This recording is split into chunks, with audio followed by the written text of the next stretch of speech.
Okay, seeing none. Before we go to the approval of today's agenda, we do have a request to add one item to select a new date for the canvassing of election results, since with all the mail-in ballots, they're not anticipating them being ready till the 12th sometime in the afternoon of November. Suggestion I would have, we usually would have did it on the 12th at 7 a.m. Does the 13th, so we have to have them done by the 13th. Does the 13th at 7 a.m. work to have the votes canvassed? Neil, does that work? Yeah. Okay, anybody? Kim, Ken, Jill, does that work? Or okay. Angie? 7 a.m., yeah. Dennis? Yep. Okay. So let's, I guess I should add that to the agenda, but let's just go ahead and make note of that, Ashley. We'll go for the canvassing. Instead of making 6:01, let's just do for the 13th at 7 a.m. here in the boardroom. Okay. All right, now look for approval of today's agenda. So moved. In a second, any discussion? Hearing none, all those in favor signify by saying aye. Aye. Opposed, the same? Okay.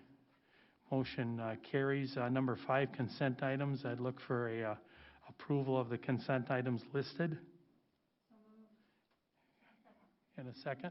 Any discussion on that? I'll be abstaining due to substitute teacher pay since I do sub at times. Unless we want to pull that item out, I'm fine either way. Okay. Any other? Okay, hearing none. All those in favor signify by saying aye. Aye. Pose the same. Okay. All right. 6.1, Dr. Funk, Superintendent Report. Well, I'm happy to report that we have made it through the first quarter of the school year. We had the brief pause at the high school for a week, but the learning models we are utilizing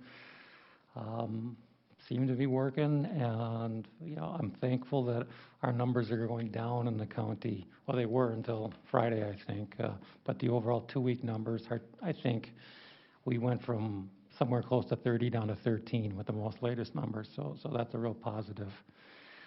I had the opportunity to participate in the interviews for the city manager, and so that was a good experience, and I don't know if he started yet or not, but I think he'll be a real good, solid addition to our community.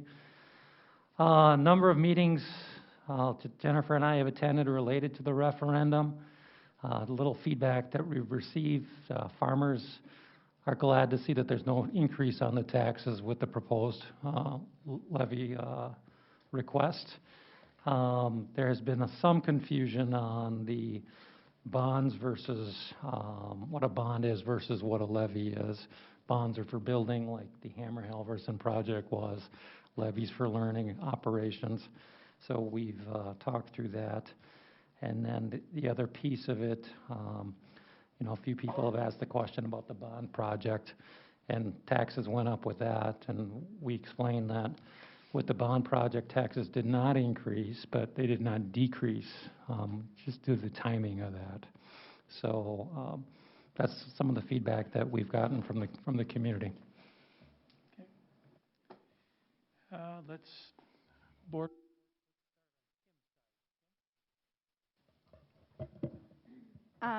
So I attended Business Ed Committee meeting and also the Education Foundation meeting.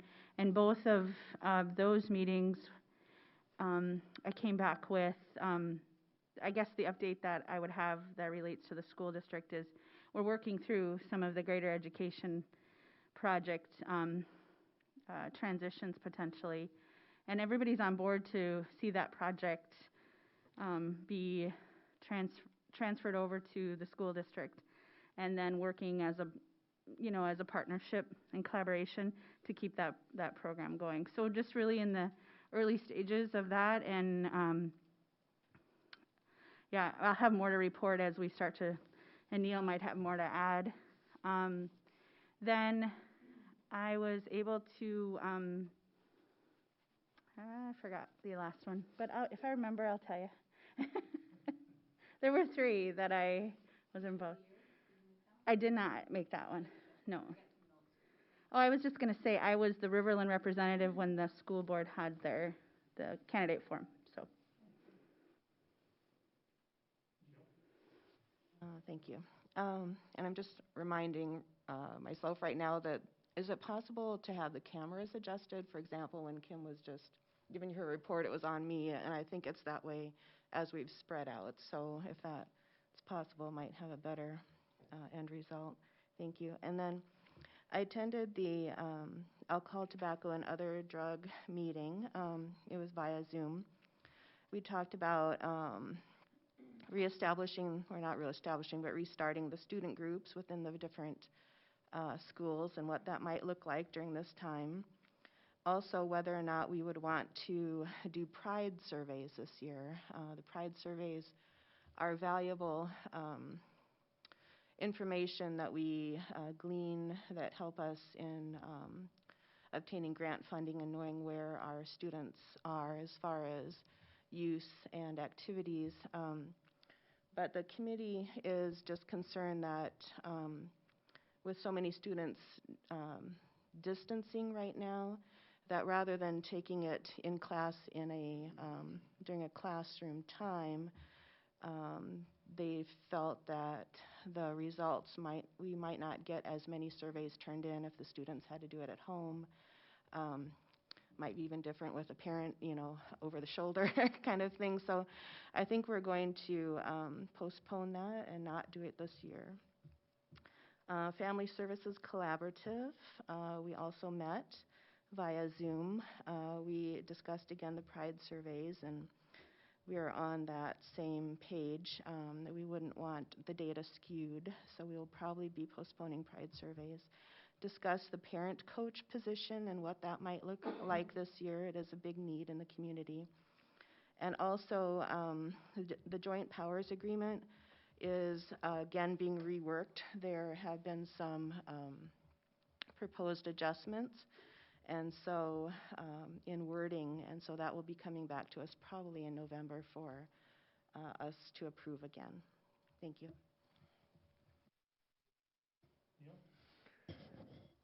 As Kim pointed out, we attended the Education Foundation meeting, and the main topic at our last meeting had to do with Great Elbliot project, which is, to remind some people, is an emphasis on career education and vocational training, and vocational training generally refers to those types of careers that don't require a college degree. I take issue with that because brain surgeons are also pursuing a vocation. So vocational training, as far as I'm concerned, involves every career out there, and I don't think we should be neglecting any of them.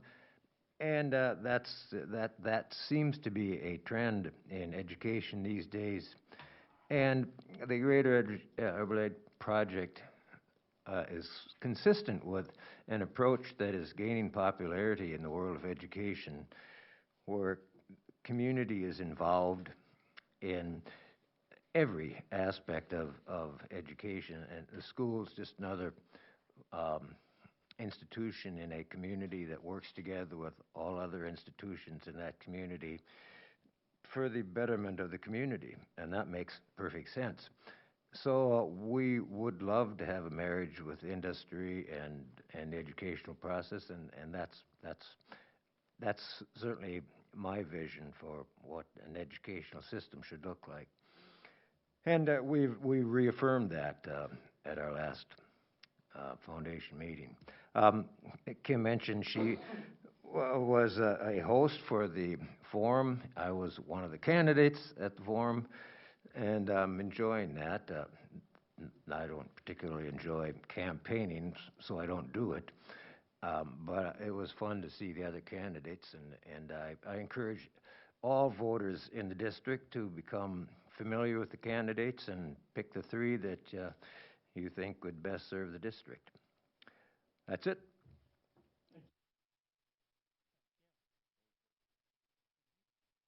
Yeah, I missed the Teacher of the Year meeting, but their next meeting is December 1st, and they were just discussing the location of the tea and then the reception, and it's sounding like right now the tea most likely will be held inside, and then the larger reception will be held outside, and they'll be working on details with that.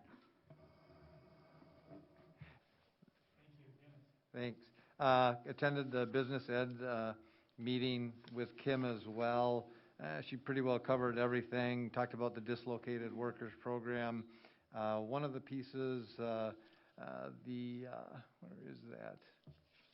The Future Forward's working on manufacturing week for later in October, and Val will send out information on the project for the chamber to get handed out. Attended Worksite Wellness as well. Both meetings we talked about the chamber sponsoring the candidate forums for all the different races going on. Can't remember which one came up, and it might have been Vitality, but also talking about the Teacher of the Year, but with everything going on, finding some means maybe to possibly do some recognition for all of the teachers and staff this year. So I know the chamber is working really hard on that as well. John updated us really quickly on the projects, but things are really slow right now with the school to work and other pieces, just with all the issues. Technology is a huge issue for some of the businesses, trying to help them out as they look into the holiday season and moving forward. So that's all I got.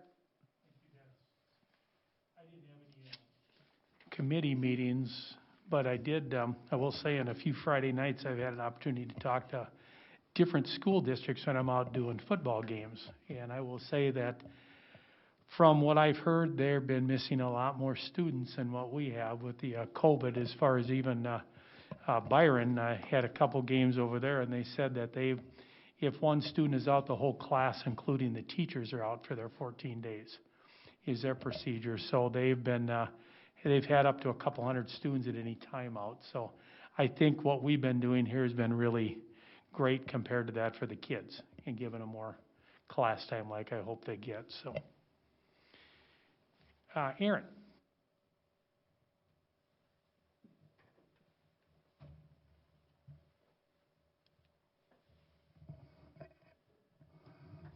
Hello, everyone. So last week at the high school, upperclassmen, juniors, and I think mostly seniors, but I think were a couple juniors taking the ACT test? Just seniors, okay. Yep, so we did that, and from what I've been hearing from students, everybody felt very prepared for the test and are feeling pretty confident about their results once they'll come in. So just thanks to everyone in the school district who was involved in the plain execution of that testing at the high school. Next, just a little bit of fun for me. Mr. Haney, the AP government teacher at the high school, and I talked with a class of German students who are learning English through the American political system. So kind of a weird concept, but it was pretty cool, and they spoke some very good English, so I think it's a good class and a good teacher. And then lastly, NHS applications have gone out, and things will look a bit different this year for NHS. We're not going to have nearly as many volunteer opportunities as we'd like to, but we're still going to continue our tradition of helping students and our community through our volunteer work. So that's all I have. Thank you.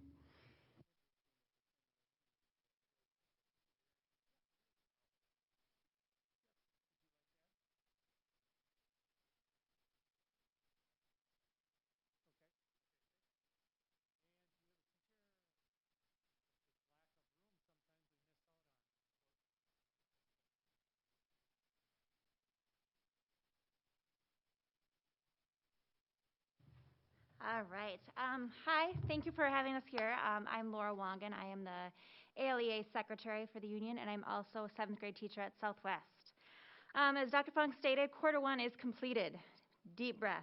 As a whole, the staff, the students, and the families, they've all been so flexible as we navigate through this new normal. We've all faced new challenges as we get into our new routines. As a teacher, I know that I've often had to alter my plans and adjust plans in order to better better hit my students socially, emotionally, and I think those are more important than academically at times. And also, we're trying our best to stay connected with students who are out due to health concerns. I'm going to highlight some of the safety protocols. The thermal scanners are going very well at Southwest. I know with our blocks, we have established a one-way, which for the 7th graders, it was a whole brand new ballpark for them because they're used to going wherever they want. There's no lockers this year. They all have their backpacks on them, and it hasn't been an issue. I think winter could get interesting with coats and jackets and that sort. Students and staff completing the daily COVID screenings through text and email has been going very well. I know with my first hour, it's just a routine. They walk in a little bit early, and they know exactly what to do from now on. Mask procedures, they slide down a lot, and then the nose is showing. You point your nose quick, and the kids, for the most part, are pretty good on adjusting.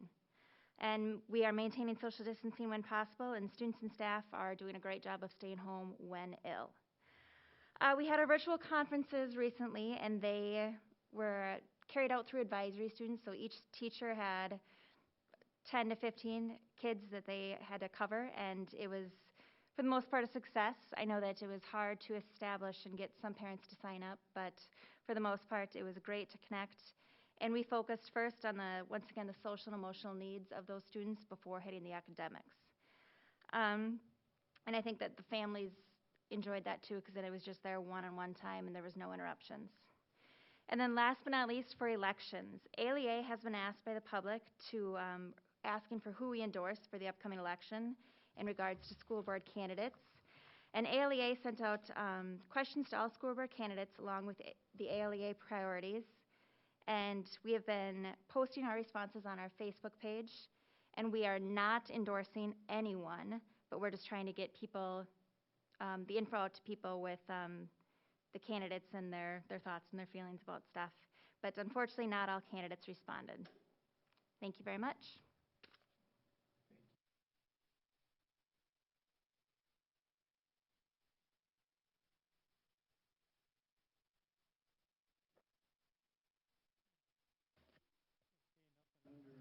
And healthy schools or curriculum. Number 9 comes to effective and efficient operations.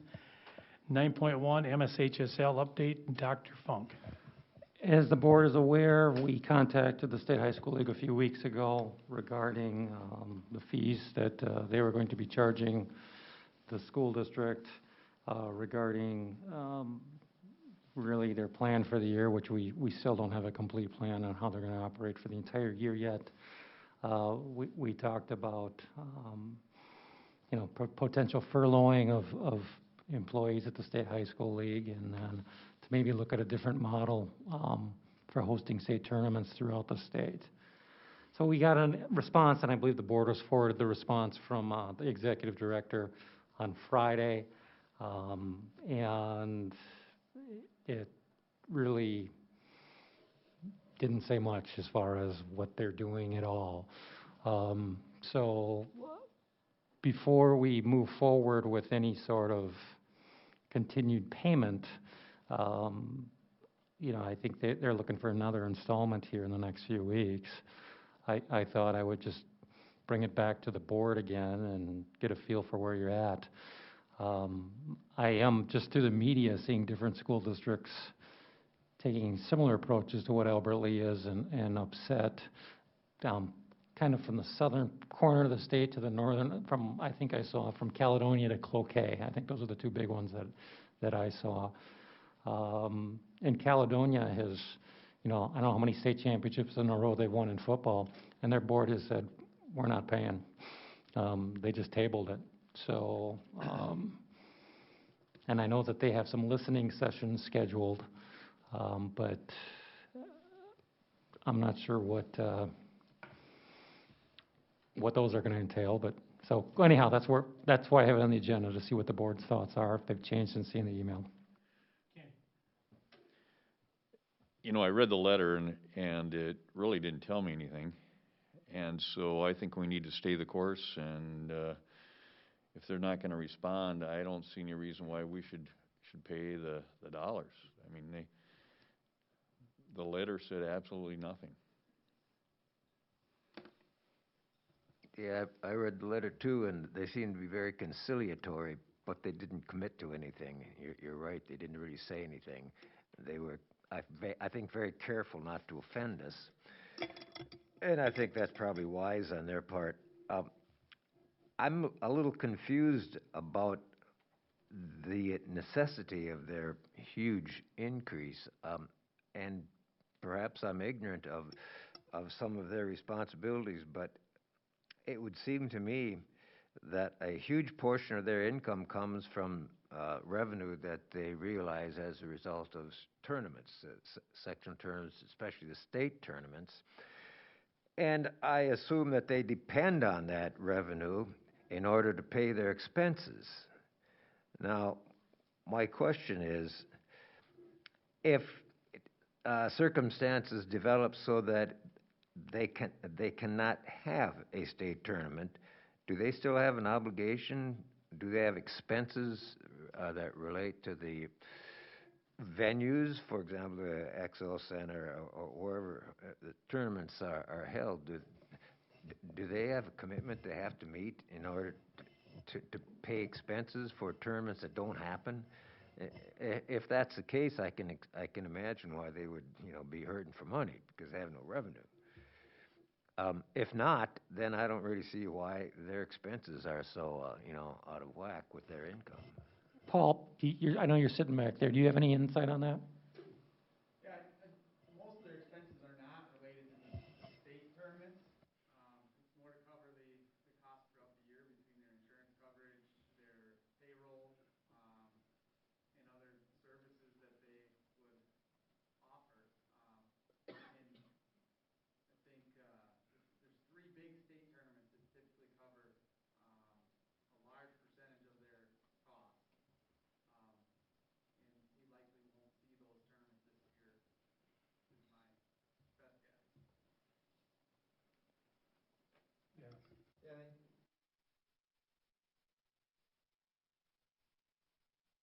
They keep talking about, they looked at the financial assistance or system, what they have in place, but they still haven't told us what have they done.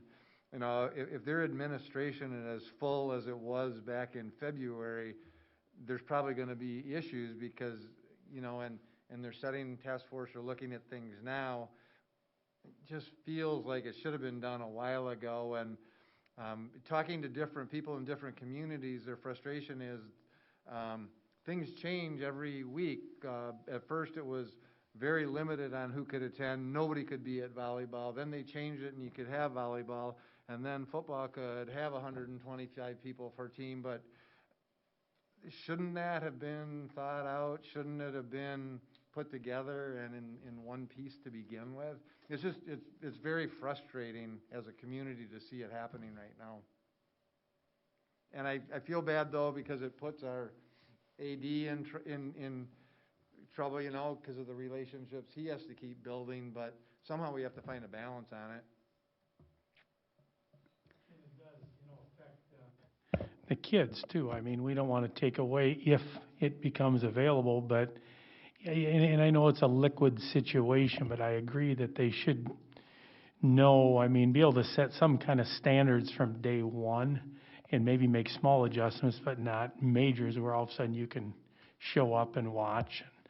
And I'm sure, if they get forced into a situation, they've got to make cuts. Maybe these are things that they should have made before. So I'm sure the COVID money is something they're after, isn't it, Dr. Funk? It is.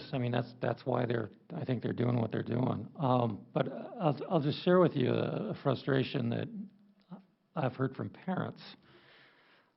So my daughter's a swimmer, and we've excluded swim parents from coming to swimming because we were told we can't have people come to swimming. The rules never changed from the Department of Health's perspective. The Department of Health has been consistent since we had our graduation indoors at the ALC this summer, that you can have people indoors up to 250 depending upon the size of the venue. That has never changed. The State High School League unilaterally said you cannot have fans until they got so much pressure from the volleyball parents that suddenly, okay, now we can have fans. So our swim parents were told on the last regular season of home meets that now they can finally come in and attend, while the Department of Health's guidance never changed.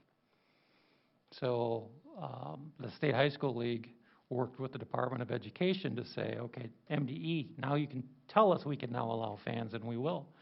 So the frustration level of how we are treating members of our community, and then turning around and saying, by the way, we want you to pay us 3 times of what you would normally pay us.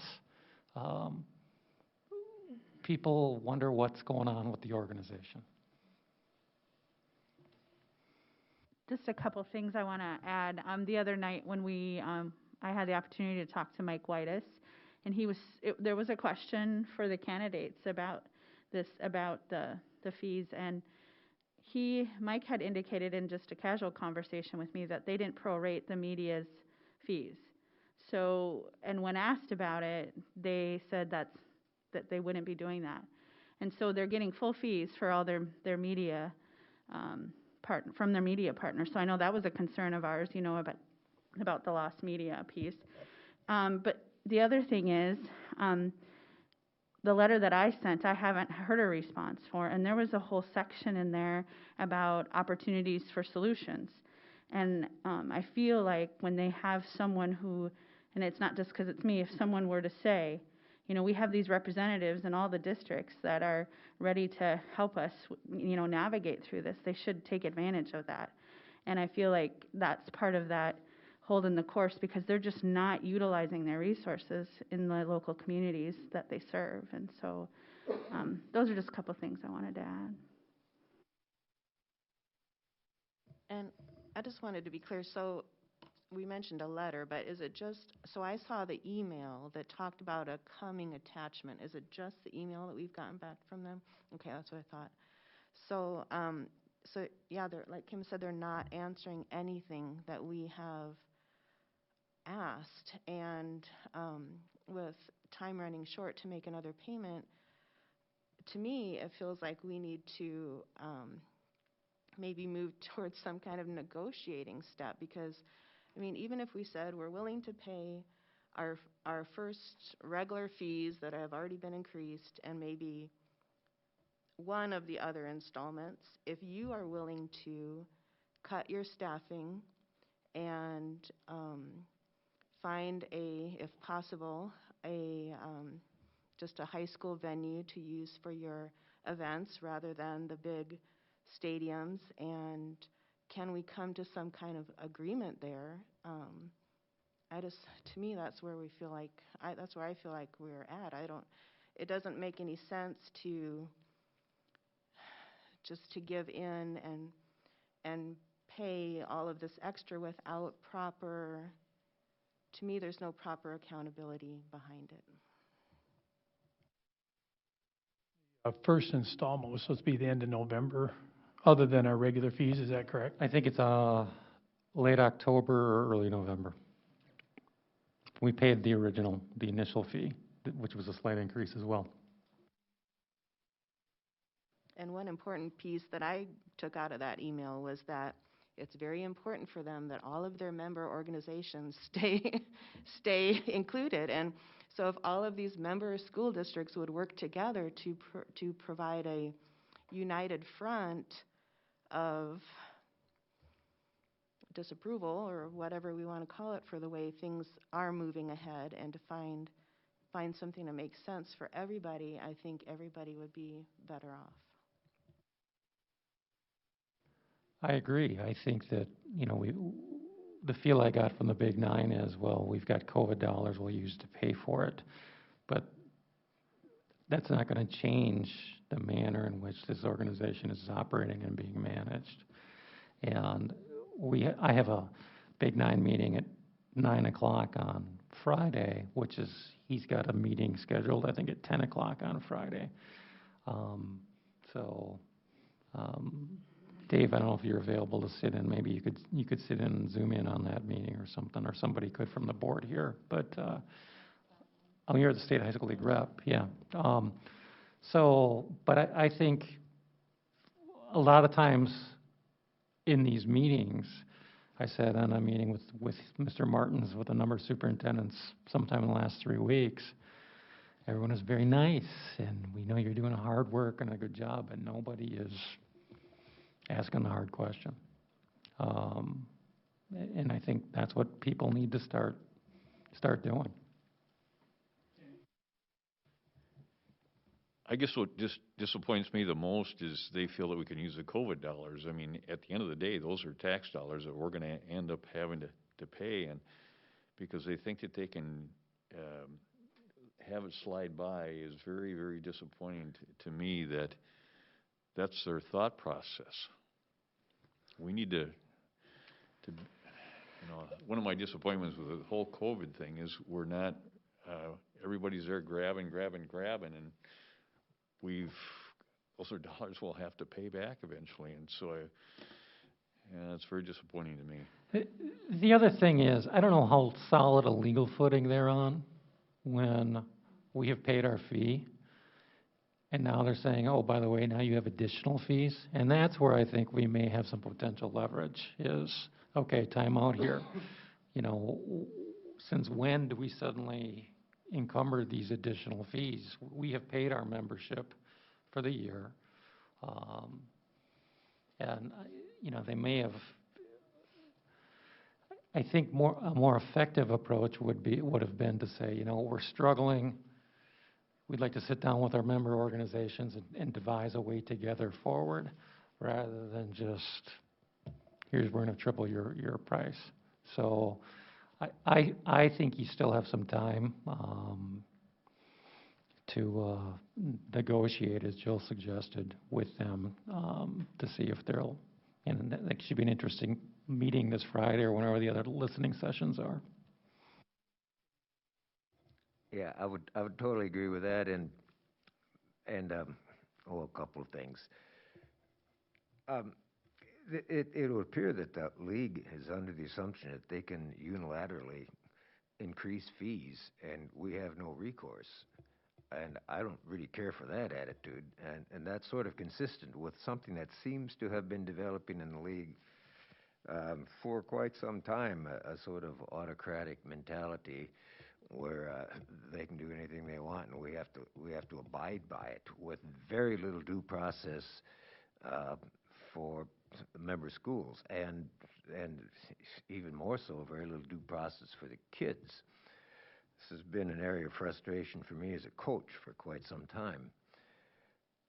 There has to be a process. I mean, if they're going to unilaterally increase their fees, and we are, as a member school, or as member schools are going to unilaterally say we're not going to pay it, well, that doesn't bode very well for the future.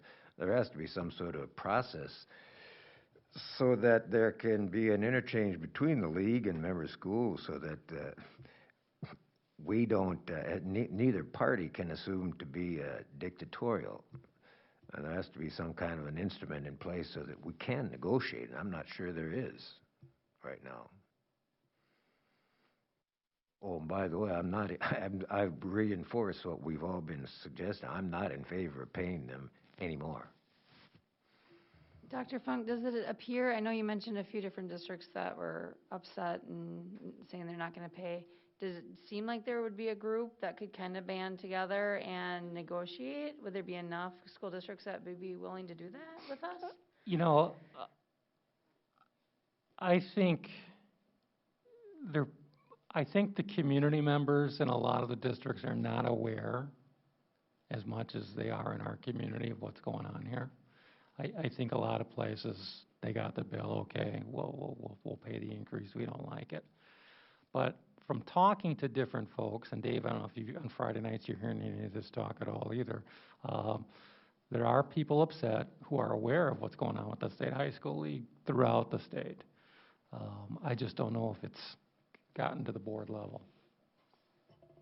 Yeah, Friday nights, everyone. There hasn't been one. I even talked with Kane Malo over at Pacelli, and he said basically, which I believe, if I remember right, these fees, if you're going to use them for COVID, it has to be somewhat related to COVID. I mean, you can't just use it for anything. And he said they still got their extra billings. I think it was only $1,800 or something each of the extra payments. But they get their monies through Austin High School, so they really don't qualify to get anything. So unless Austin High School decides to give it to them. So it's really, as Jennifer knows, it's really tough for them. This is totally extra money. None they're getting anywhere else. And they've even went as far as trying to use their COVID fees from other ways to hire personnel that they've needed now in addition to, and it doesn't qualify. So they evidently feel like they found a good qualifying loophole, the MSHSL. So, yeah, I'm not willing to see any more money go out till we get some solution, some help for the students and the school districts. I can attend the meeting on Friday, and then if it's okay, I'll just type up some kind of notes from that meeting to the get them to Ashley, and Ashley can disseminate them out, and then go from there.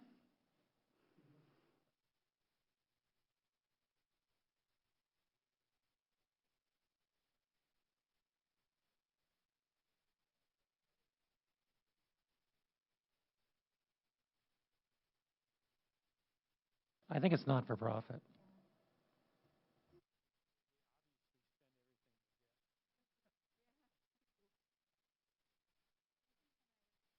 Researching for my response letter, I believe it was not for profit. Yep.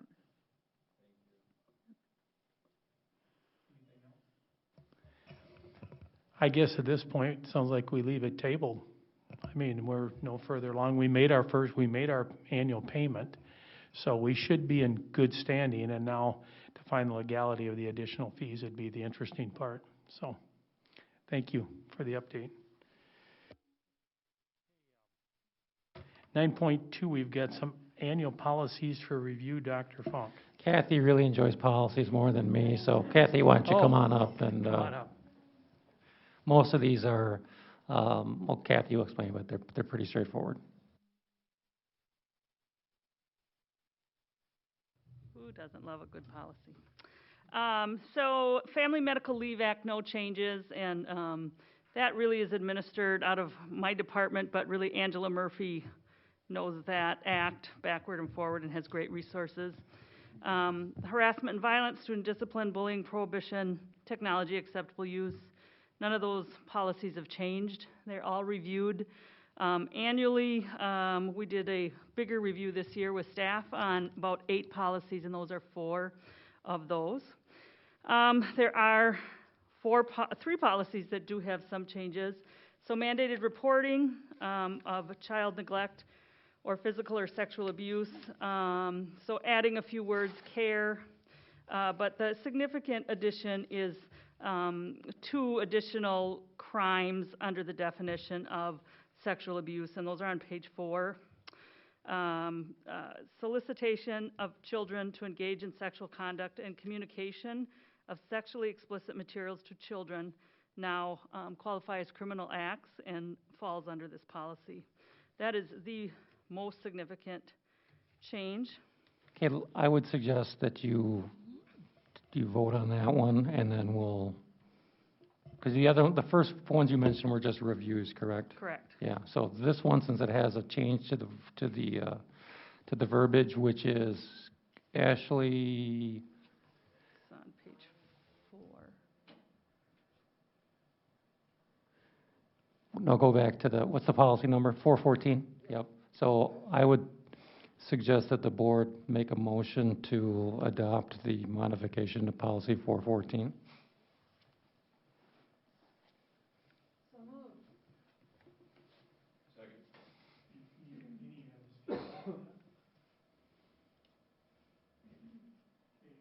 Hearing none, all those in favor of the modification to policy 414 signify by saying aye. Aye. Oppose the same. Okay, that modification passes. And that'll be distributed to staff. Policy 402, disability, non-discrimination. The change really is at the bottom of the first page where the district administrator in charge of ADA and Section 504 is the executive director of special services. So that falls under Tammy Elf's area. And then employee, student, So they should make a motion to, okay, yep. I look for a motion on policy 402, the disability non-discrimination, to make that change as to the Director of Administrative Services. Is there a second? Any discussion? Hearing none, all those in favor signify by saying aye. Aye. Pose the same. Okay, passes.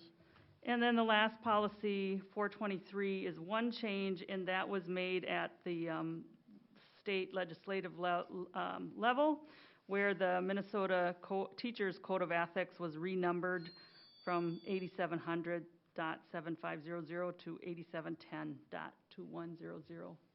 Is the only change in that policy. Any second? Second. Any discussion? Hearing none, all those in favor signify by saying aye. Aye. Pose the same sign. Thank you. I don't think we voted on 9.2. Is it an action item? I was gonna, so you said there's no changes in the first 9, 410, 413, 506, 514, and 524? Correct. Okay. So I'd look for a motion to adopt those as they stand. those, if there are no changes, it's just an annual review. Oh, So there's so no we just- motion is we don't have to necessary. make- oh, Correct. Okay. Action isn't necessary. It says so on the agenda, but those are just for review. So you don't need to re-adopt. Okay. 9.4, resolution of fund balance transfers. Jennifer?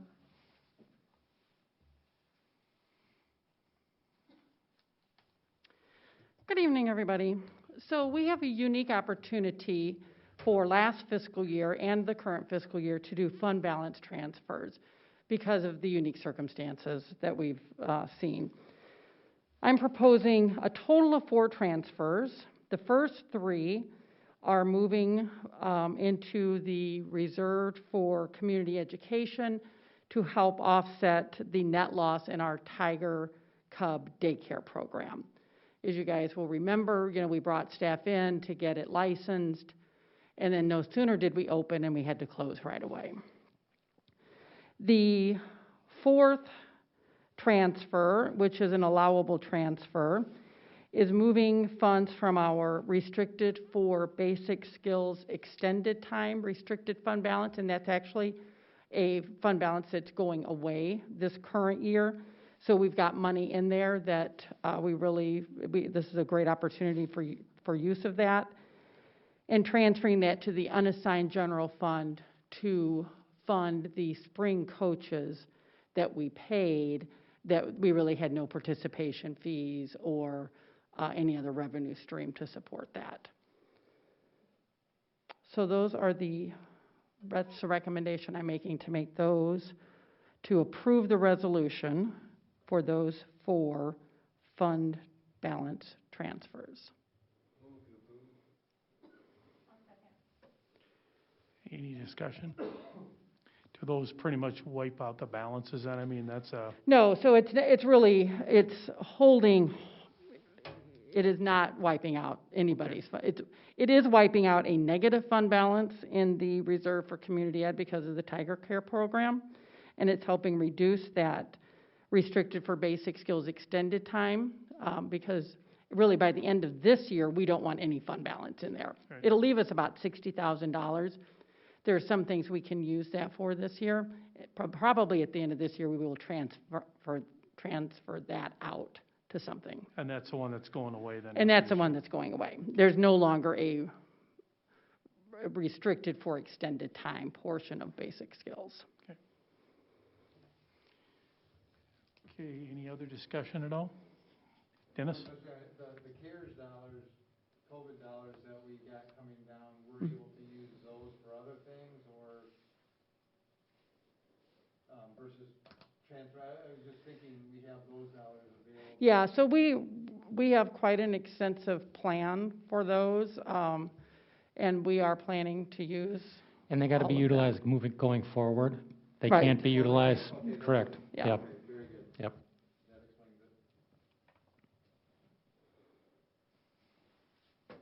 Any other discussion?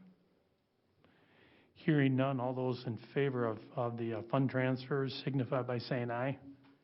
Aye. Pose the same sign. Okay, transfer motion carries. Thank you. Thank you. And if any of you have your conflict of interest questionnaires with you, I can certainly collect those at the end of the meeting. Thank you. Okay. Yep, that's the only, yeah, instead of you mailing it in, she's right here, so. No, not unless we want. Maybe you want to, just to give it to her. Okay. Next meeting then will be Monday, November 2nd, 5 p.m. here. Thanks, everybody, for coming tonight. Meeting adjourned.